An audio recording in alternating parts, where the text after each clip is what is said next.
Welcome to the Hamsey Analytics Daily Market Commentary. I'm Pablo Navarro. Today is Tuesday, October 9, 2012. For the market internals, the New York Stock Exchange advanced decline differential closed at negative 1,664. Nasdaq advanced decline differential closed at negative 1,387. We had 11 52-week highs for the S&P 500 and 4 new 52-week lows for the S&P 500. For the volatility, 480,000 contracts traded on the VIX today, with 57 million in total premiums paid. For the dollar-weighted put-call ratio in October, we saw 1.41, which is neutral with 29% of the total premiums paid. In November, a 0.48, which is bearish, with 26% of the total premiums paid. And in December, a 0.38, with 25% of the total premiums paid. Here we have the daily chart for SPX. We have a big down day today, negative 14.4 handles, or 0.1% or 1% lower for SPX. Big down day. Yesterday we warned that it was not getting we were not getting buy signals here on the whenever we get a rally. They were selling it off, maybe getting more bearish and more cautious into the going to earnings season, and today we broke 0 sigma and we just started drifting lower. We closed at 1441. We talked about that level being negative 1 sigma. That was our first target. It was met. Now we're looking here on the daily chart for 1432. That's gonna be here our next target on the daily chart. If we go to our 60-minute chart and look at the support, pivot, and resistance, we broke pivot line, weekly pivot on the open, then quickly we just went directly to our support number 1. We talked about this level also yesterday. It was achieved. We could not break that level in the morning. Then we got some type of a bounce, very small, short-lived, and sold again. Here we closed below that. Our next target from here on is gonna be 1425. That's gonna be our next target on the downside if we are able to get below that and confirm this break.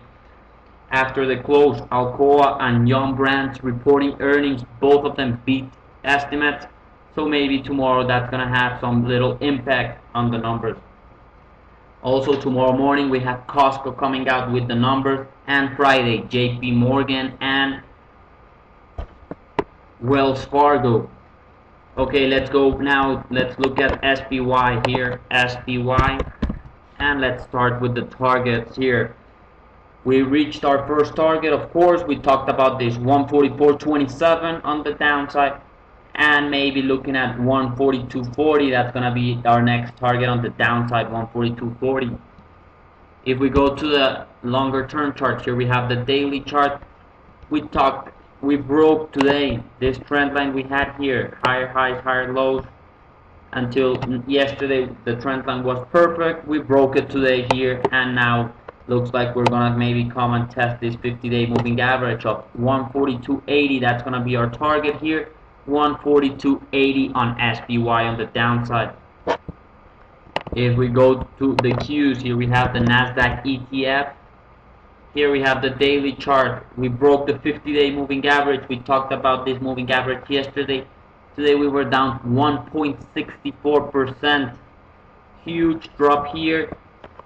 Apple having a big important chunk of this in the morning. Apple was selling off almost 2.5% in the morning. That it bounced back. But you could see here how we finished almost at the lows. We took out everything we had here, all the resistance, and now it looks like we're going maybe to 66. Try to test this 66, 67. 66 level, 100-day moving average if we keep on going that rate. But we could have to look at this other chart, maybe on the shorter term. We're starting to get a little bit oversold on the Nasdaq ETF. We look at here the daily chart. We are almost at negative 3 sigma. That's going to be a pretty important level. Maybe the 66, 67, negative 3 sigma, and flush all the week longs. We have 3 big down days in a row.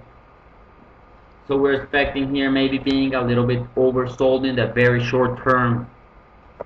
We get a bounce maybe to the 68.37, and then we could resume our way lower. Of course, everything's gonna depend now from now on earnings from the tech companies today. Last chart we're gonna look at IWM. Here we have the daily chart for IWM. We are at -2 sigma. We are at 8260, and we are starting to have some trouble with the targets we talked about. Here we talked about we were being bullish above this trend line.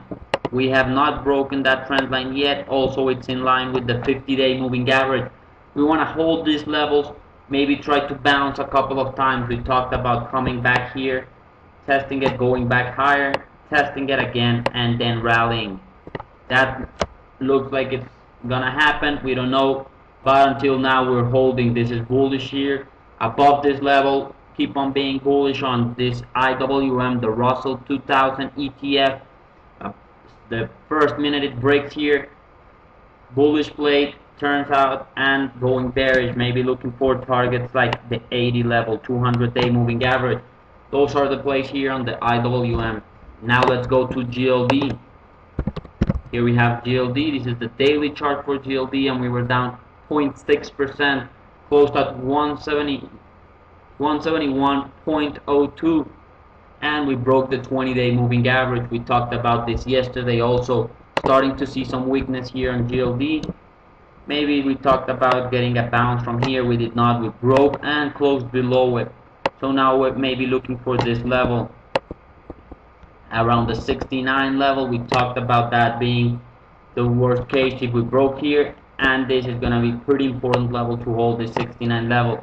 If we do not hold this level, we could come pretty fast here to this 50-day moving average, 64 and 42. 164.42. If we do not hold the 169, we have to see what happens tomorrow with GLD. Let's go to our sigma charts here, and we can see here we are breaking 0 sigma for the first time since the breakout. You can see here we had this breakout here of the 200-day moving average, and after that the 0 sigma has been always respected.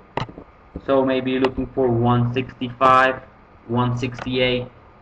We're gonna have to see what happens when gold comes here to this -3 sigma, which is at 168.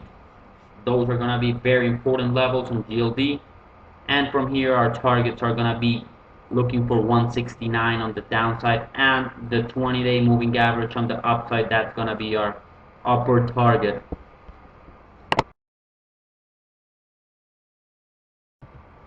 We have a special offer by TradeStation. Get your Hamstring Analytics proprietary indicators paid by TradeStation.